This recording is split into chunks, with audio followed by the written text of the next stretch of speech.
Hello लोगोफोर नोंथांमोनखौ आंनि बड' जब इनफ' इउटुब चेनेलाव गोसो गोरबोजों गासैखौबो बराय हरबावनायजों लोगोसे गोदान आपडेट लाना फैदों। बेनो जाहैबाय लोगोफोर दानिया जबनि नङा आरोना कन्टेन्टआ बेनो जाहैबाय आङो गोदान चेनेल खुलिबाय सेकेन्ड चेनेल सिगांना बड' जबमोन दायो नोंथांमोना जिथु नायदों ओमफ्राय दानिया जाहैबाय लोगोफोर आङो ब्लग भिडिअ खालामगोन आरो बे चेनेलनि नामानो जाहैबाय पिके ब्लग। नोंथांमोना पिके ब्लगआव थांनानै साबस्क्राइब खालामदो। नोंथांमोननि अननायावनो आङो बे जिथु दायो आङो बड' जब इनफ' इउटुब चेनेल सोलिगासिनो दङ बियो 5 मान्थ्सआव नोंथांमोननि अननायावनो साबस्क्राइबार मोननानै लोगोसे माने भिउस मोननानै मनेटाइजेसन जानो हादोंमोन 5 मान्थ्सआवनो आरो दिनैसिम आंनि चेनेला 1 इयार जाथारसिगोन 25 मेआव बार्थडे दङ। ओमफ्राय दायो आङो 11K साबस्क्राइबार जाबाय आरो माने दायो मोनबाय दिनै कमप्लिट जाबाय 11K साबस्क्राइबार्स। दा बेफोर जाबाय गासैबो नोंथांमोननि अननायावनो आरो सापर्टआवनो। दानिया लोगोफोर खोथाया जाहैबाय आङो पिके ब्लग चेनेल खुलिबाय नोंथांमोना बेवहायनो गासैबो आंनि डिटेल्सखौ मोनगोन आरो लोगोसे नोंथांमोना गासैबो आंनि ब्लगिं भिडिअ नुगोन आरोना आं जेराव थाङो बेवहायनो ब्लग भिडिअ खालामगोन हानायसेबां मोजां होनो नाजागोन जेब्ला आङो फ्रि टाइम मोनगोन।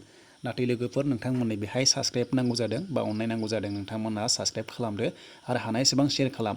नाथाय लोगोफोर नोंथांमोना बेबायदि पिके ब्लग गोबां चेनेल मोननो हागौ बेनिखायनो आं नोंथांमोननो दायो देखायनोसै माबायदि आंनि चेनेला। नै लोगोफोर बे जाहैबाय नैबे आंनि इउटुब चेनेल आरो बेहाय नोंथांमोना थांनानै बेबायदि लग' मोनगोन बेखौ नोंथांमोना साबस्क्राइब खालामना लाबानो जाबाय। पिके ब्लग दं आरो ओमफ्राय गाहायाव लग' दङ नोंथांमोना नैबे लग'आव नायबानो जाबाय बेवहाय साबस्क्राइब खालामना लाबानो जाबाय। ओमफ्राय बिथिंहाय पिके ब्लग दङ आरोना बेहाय साबस्क्राइब खालामदो। आं जास्ट मोनसे भिडिअ आपल'ड खालामदों नोंथांमोना नायनो हागोन आं जास्ट मोनसे भिडिअ फिसा खालामदों आरोना बेवहाय नोंथांमोना नैबे भिडिअखौ नायनो हागोन आरो आङो दायो जास्ट फार्स्ट टाइम भिडिअ खालामदों ब्लग आं जेब्ला माने दाखालि राइड खालामदोंमोन टाउनावहाय आं बेखौ जास्ट माने फार्स्ट भिडिअ खालामबाय आरो उनावहाय आं माने हानायसेबां मोजांखौ होगोन कन्टेन्ट लाना फैगोन मोजां ब्लग भिडिअ खालामगोन। नोंथांमोना अननानै साबस्क्राइब खालामदो दायो साबस्क्राइबारा मात्र 17ल' जाना दङ लोगोफोर 17ल'। नोंथांमोना 1K साबस्क्राइबार खालामना होदो थाबैनो। आसा खालामो 10 डेसआव आङो 1K साबस्क्राइबार मोनगोन आरो हानायसेबां नोंथांमोननो मोजां भिडिअ खालामगोन आरो।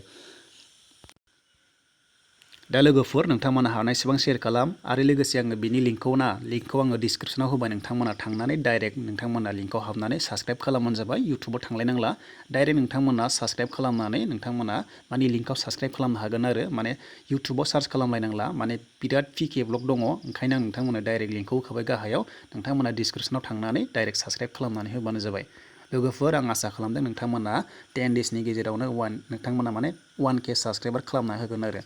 नैबे आंनि फार्स्ट भिडिअ नोंथांमोना नायदो दसे नोंथांमोना नायनानै मोजां मोनदोंबा लाइक खालामदो कमेन्ट खालामदो आरो लोगोसे हानायसेबां साबस्क्राइब खालामना होदो लोगोफोरखौ गासैखौबो बुंनानै होबानो जाबाय। थ' लोगोफोर बेनोसै आपडेटआ नोंथांमोनाहाय जिथु माने दायो जिथु माने गोदान भिडिअ नायनो मोनगोन आरोना बेवहाय आंनि चेनेलाव आं आसा खालामो नोंथांमोना मोजां मोनगोन होननानै।